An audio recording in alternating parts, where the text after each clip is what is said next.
não tem muitos trabalhos de palhaço. Então eu fui indo atrás de todos os grupos e eu dei uma sorte que estava tendo uma seleção para trabalhar nos Doutores da Alegria, que é palhaço em hospital. Que é um projeto aqui, agora já tem muitos anos.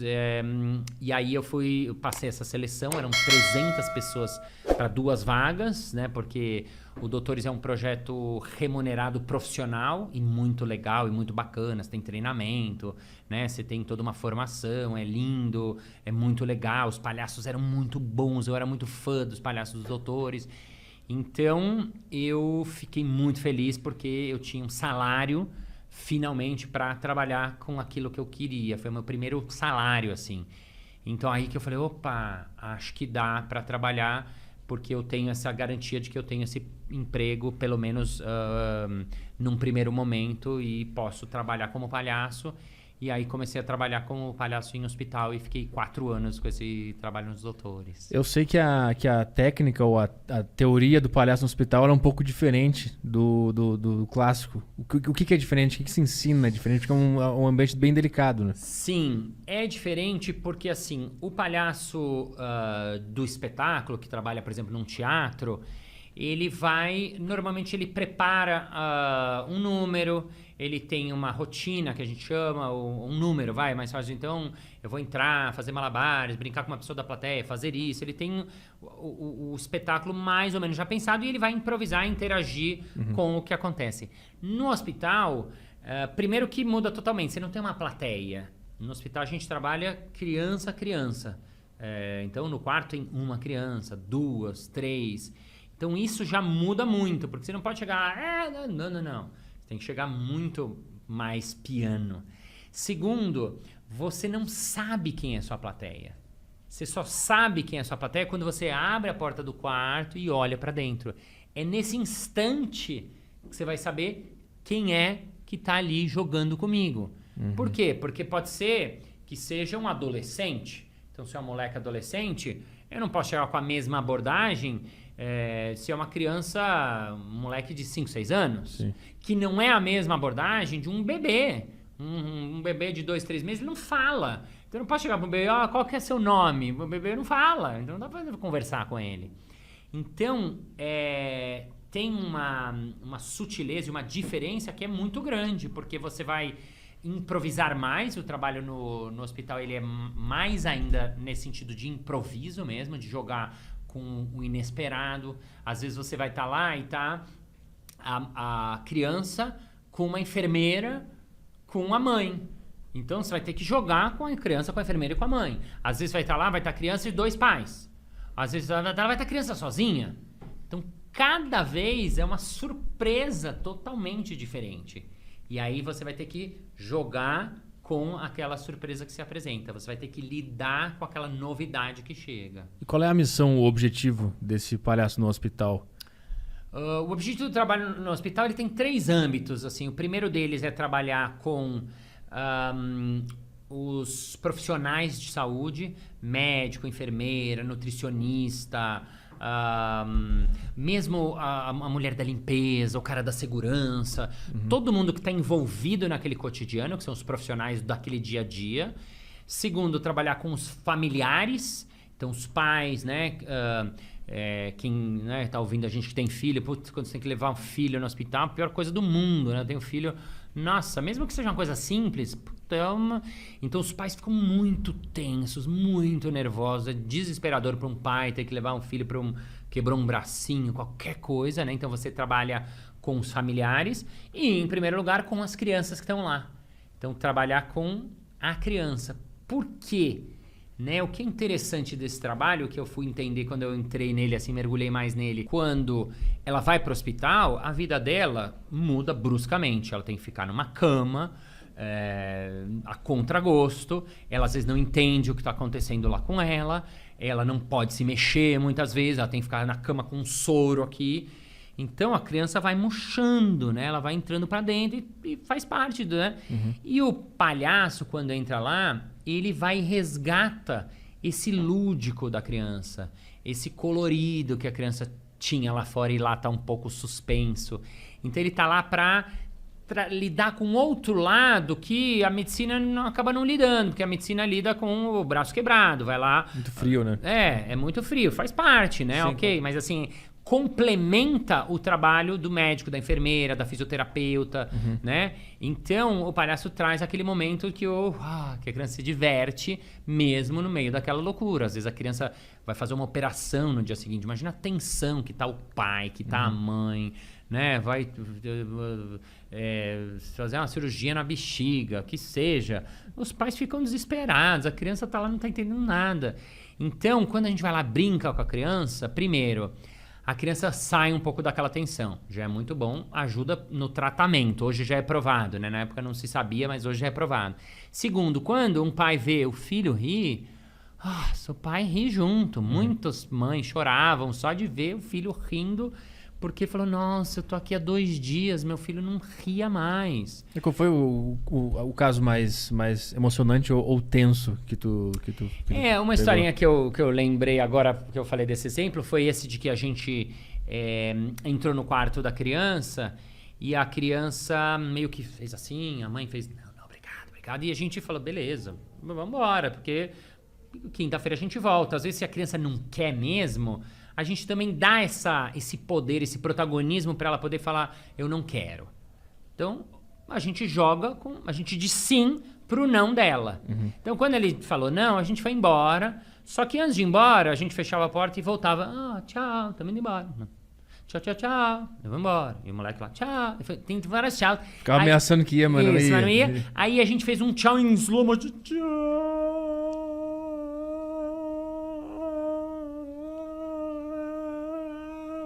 E aí o menininho riu. Tipo, pegamos ele, assim. Aí ele riu, e aí a gente, ficamos mega felizes. E isso já foi suficiente pra gente, porque transformou aquele instante, beleza, o moleque riu, yes. A gente foi embora, aquela sensação, E a gente tava entrando no outro quarto e alguém chama a gente. E quando a gente vê, é a mãe do menininho. E aí ela vem até perto da gente e começa a chorar. E aí conta que o moleque tava internado faz 2 dias. Há 2 dias ele maltratava os médicos, as enfermeiras, nem com os irmãos ele estava falando, moleque. E depois de 2 dias ela tinha visto o filho dela sorrir. Então ela abraçava a gente, chorava, a gente ficava abraçando, apertando, chorando, apertando. Aí a gente pegou um copinho de plástico, correu tirando as lágrimas dela, tá com falta de água lá em São Paulo. Fizemos assim um brinde de lágrimas e tal, e fomos embora. Então você vê que às vezes é uma coisa simples, singela, que acontece daquilo e a gente transforma aquele momento. E provavelmente o moleque depois deu uma acalmada, a mãe deu uma puta de uma aliviada, quem sabe a mãe deu uma chorada que ela não estava conseguindo chorar faz 2 dias. Então isso dá uma transformada naquele ambiente, né? E tem de tudo, né? Você falou essa foi emocionante, eu lembrei outro dia com meu parceiro do moleque, que assim que a gente abriu a porta, o moleque era mais velho, tipo 14 anos, adolescente. E aí, puta, adolescente, não quer saber de palhaço, entendeu? Então o moleque tá dentro do quarto do hospital, quebrou a perna jogando bola, tá odiando todos e todos. E eu lembro de botar a cabeça, assim, né, todo feliz ali, era meu começo de trabalho de palhaço, assim, né? Então eu botei a cabeça pra dentro, assim, e o moleque, sem querer, não segurou, ele falou assim... Puta que pariu, era só o que me faltava. Era o seu Saraiva, seu Saraivinha. Era só o que me faltava, os palhacinhos pra me encher o saco. Já tô no hospital, agora vem palhaço me incomodar. O moleque queria socar a gente ali. E aí, enfim, e aí você tem que lidar com isso. Aí a gente ficou brincando, eu sei como é que é, dessa merda mesmo, né? O outro fala, é uma merda. Caralho, muito bom. Eu trabalho com ele também, às vezes ele me enche o saco. É muito bom. Aí a gente ficou zoando, não, ele me enche o saco, não, você que me enche o saco. Não, você é um pivete. Então a gente ficou fazendo uma brincadeira de mano entre os dois, e o moleque ficava rindo aí, eu falei, quem é mais feio, eu ou ele? Não, é os dois. Os dois, viu? E você é feio pra caralho também, né? Então aí a gente entrou no universo do moleque, ficou zoando eu com ele, e aí o moleque, só de fazer isso, a gente ficou zoando, baixinho, o meu parceiro era bem baixinho. Não, o baixinho é pior. Tô falando, você é o pior, né? E aí a gente brincou e fomos embora. Caralho, aí... é incrível como assumir o momento é mágico. Porra, isso é muito do caralho. Quando eu visualizei a cena do que vocês fizeram, de assumir que o cara tava de saco cheio do palhaço, e aí... eu acho que o cérebro de vocês devem ter trabalhado muito pra achar uma saída. Sim. E a saída era só assumir, a gente é uma merda mesmo. Puta, a gente Sim. é chato pra caralho. Sim, Ele sim. tem razão. Puta, deve ser muito foda. Sim, Isso é sim. muito foda. Caralho. Assumir o momento presente, lidar com a situação e aí criar em cima dela. Exatamente. Vamos lá, para você entender um pouquinho melhor como é que funciona o processo, de forma bem simples e didática, tá? Eu quero que você se sente confortavelmente, coloque as duas mãos sobre a mesa, pés apoiados no chão, não para trás nem perna esticada, e apenas olhe para mim, ok? A única coisa que você precisa fazer agora, nesse exato instante, não sei se o pessoal vai estar vendo seus olhos agora, mas é simples. Aí, legal. A única coisa que você precisa fazer é seguir o que eu te peço. Combinado? Tá bem. Então eu vou pedir, por gentileza, para você fechar os olhos. Simples assim. A única coisa que você precisa fazer agora é ouvir a minha voz e seguir as minhas instruções. Nesse exato momento, eu quero que você imagine, assim como uma criança faz, que seus olhos estão tão pesados, tão relaxados, como se você não conseguisse abri-los. Você sabe que pode abri-los ou fechá-los a qualquer momento. Quem manda nos seus olhos é você. Mas neste instante, eu quero que você imagine que não consegue. Quando você tiver certeza desse relaxamento, eu quero que você mantenha. E apenas quando souber e tiver certeza que os seus olhos não vão abrir, eu quero que você teste para provar para você mesmo que os seus olhos não abrem. Apenas teste quando souber que eles não vão abrir.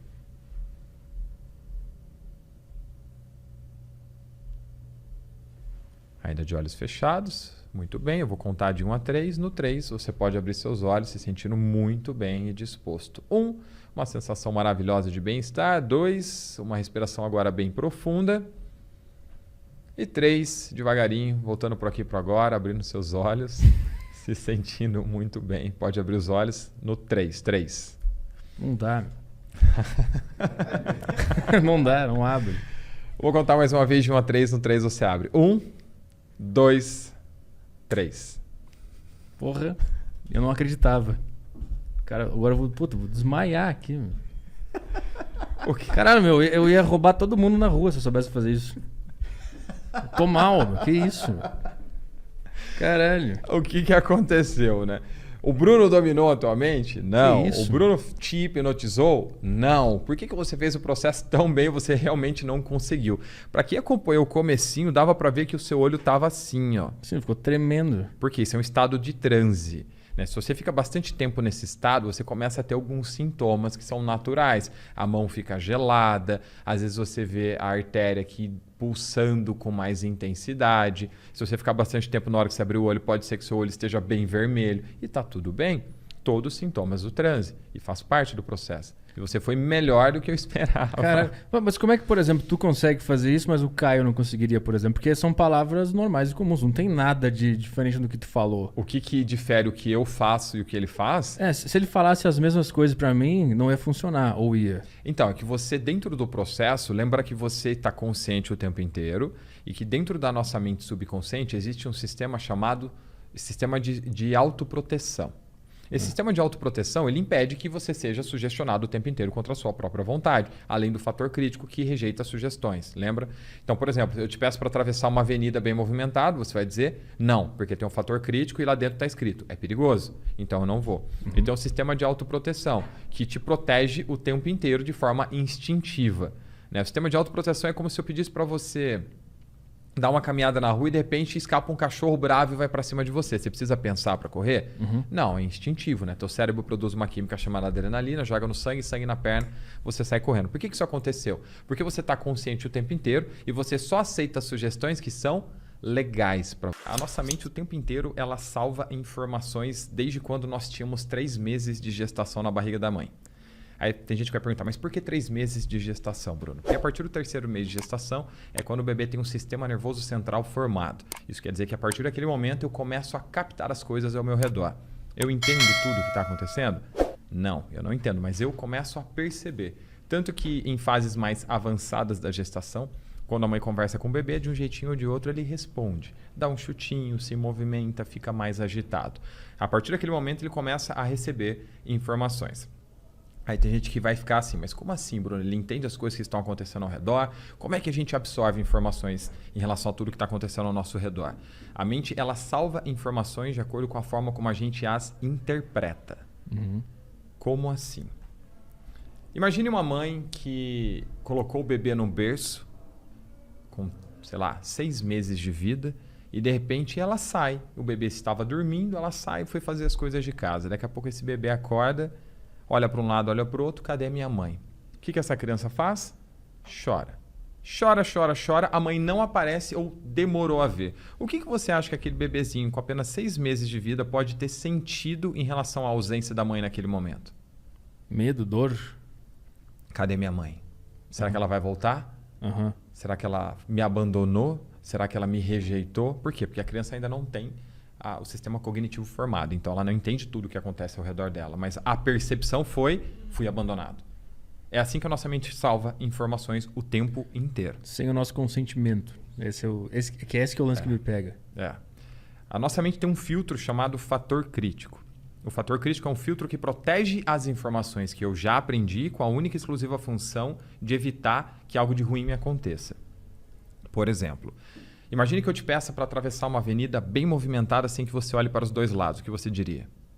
Não. Tá doido, né, Bruno? Posso ser atropelado. E se eu pedir a mesma coisa para um garotinho de 3 anos de vida? O que você acha que ele faz? Ó, o papai tá lá do outro lado, corre lá com ele. Vai sair correndo. Ele vai sair correndo. Por quê? Porque ele ainda não tem esse filtro. Porque esse fator crítico, ele começa a se desenvolver na mente de uma criança a partir dos 6, 7, 8 anos de vida. Então, a partir dos 3 meses de gestação, que é quando a gente começa a receber informação, até os 6, 7, 8 anos de vida, eu não tenho filtro algum.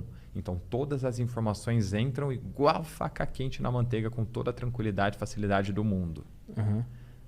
Isso é positivo e é fisiológico, porque um bebê, quando nasce, ele precisa aprender muito rápido para sobreviver. O que ele pode, o que ele não pode, o que ele deve, o que ele não deve fazer. Mas, ao mesmo tempo que eu recebo informações que são boas, eu recebo informações que são ruins ou negativas. Aí a gente pode exemplificar como isso funciona para a mente humana usando um case de um cliente que eu atendi, tudo bem? Claro. Então vamos lá. Uma vez eu atendi um cliente, vamos chamar ele de João, tá? Esse cliente apareceu aqui com 35 anos dizendo que sofria de ansiedade. Hoje, de 10 pessoas que eu atendo, 9 sofrem de ansiedade. Se você pesquisar no Google lá, você vai ver que o Brasil é o país mais ansioso da América Latina. Quase 19 milhões de brasileiros sofrem de ansiedade hoje. Então é arroz com feijão, dia a dia. Esse cliente apareceu lá dizendo que ele sofria com ansiedade. Dentro do processo terapêutico que eu trabalho, que é a hipnoterapia, o nome do problema para mim não é importante. Por quê? Porque o nome é apenas um rótulo que deram para um grupo gigante de sintomas. Se você pesquisar sintomas da ansiedade, tem uma lista com mais de 100 sintomas. Eu preciso ter 100 sintomas para receber um diagnóstico de ansiedade? Não. Se eu tiver ali uma meia dúzia por um período de 5, 4 meses, eu já posso ter um diagnóstico de ansiedade. Então, o nome para mim não importa. O que importa é o que você sente. É o que vem antes do sintoma. Porque o sintoma é apenas a pontinha do iceberg. Ele está tentando te dizer que tem algo errado aí, né? Exato. O sintoma é uma das poucas formas que a mente tem de nos avisar que tem algo de errado acontecendo. O detalhe é que a gente não vem com manual. Por consequência, a gente não sabe ler o que está acontecendo.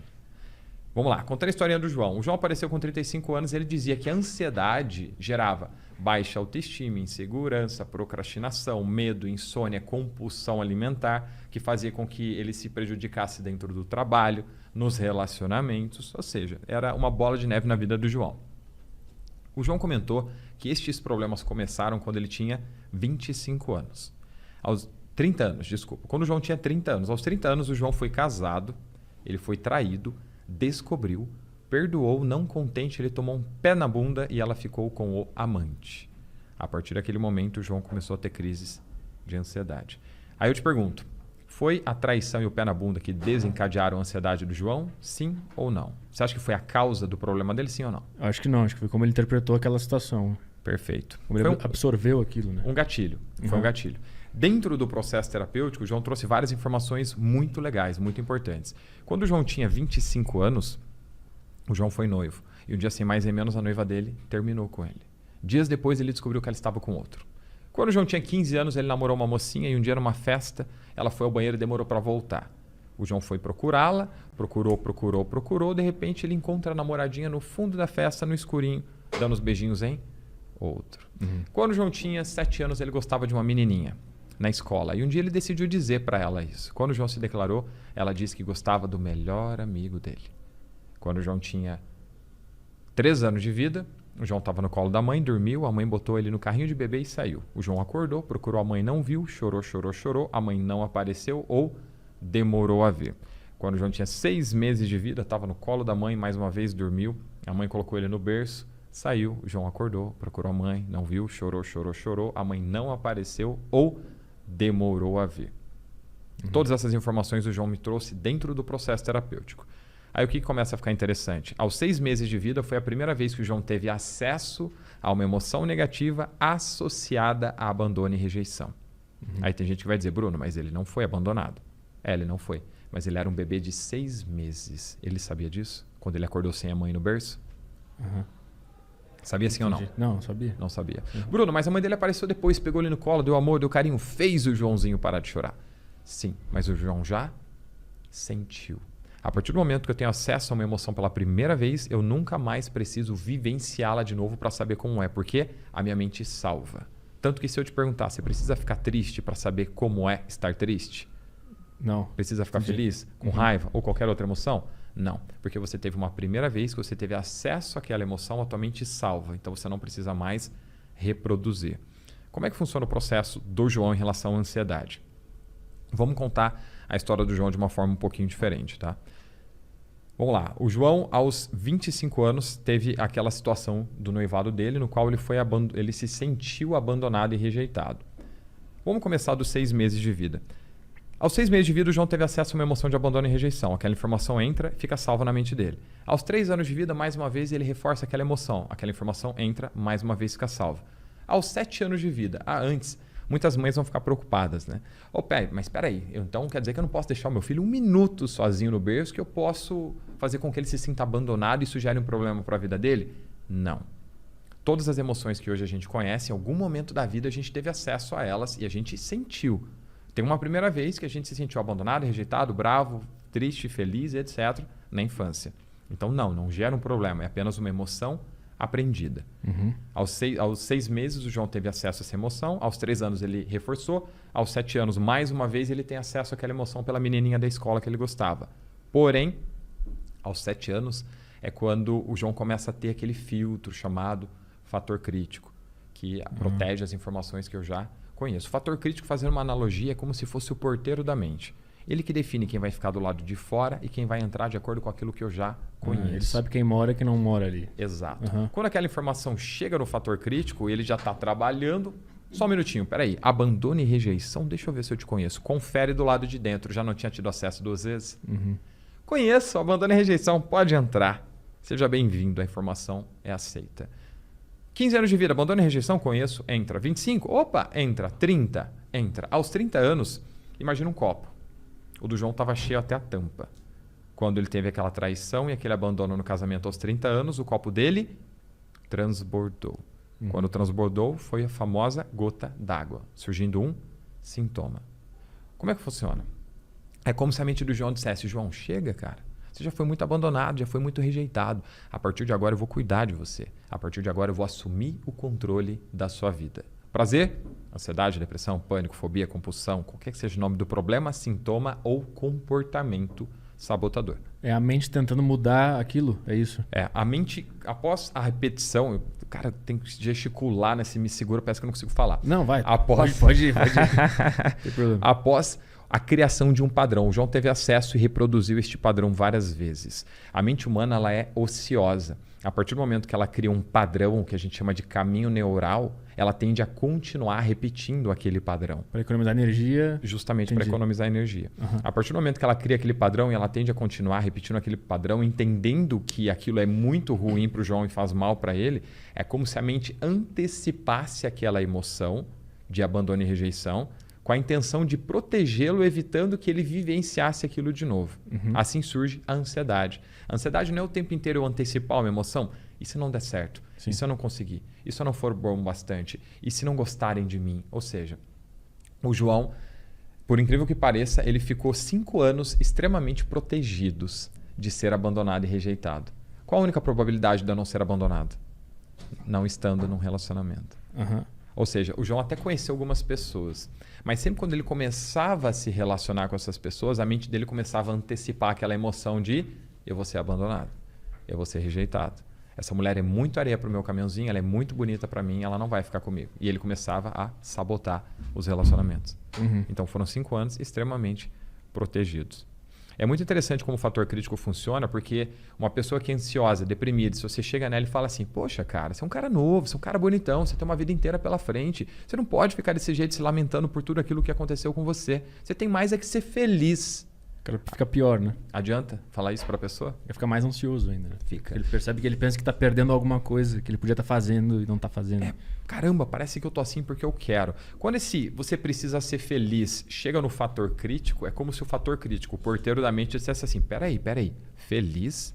Quando o João era feliz, ele era abandonado e rejeitado a vida inteira. Agora que o João tá ansioso, deprimido, se sentindo o cocô do cavalo do bandido, o João tá protegido. A informação é rejeitada. Por isso que eu digo, adianta falar sobre o problema? Adianta falar do problema? Adianta falar o oposto do problema?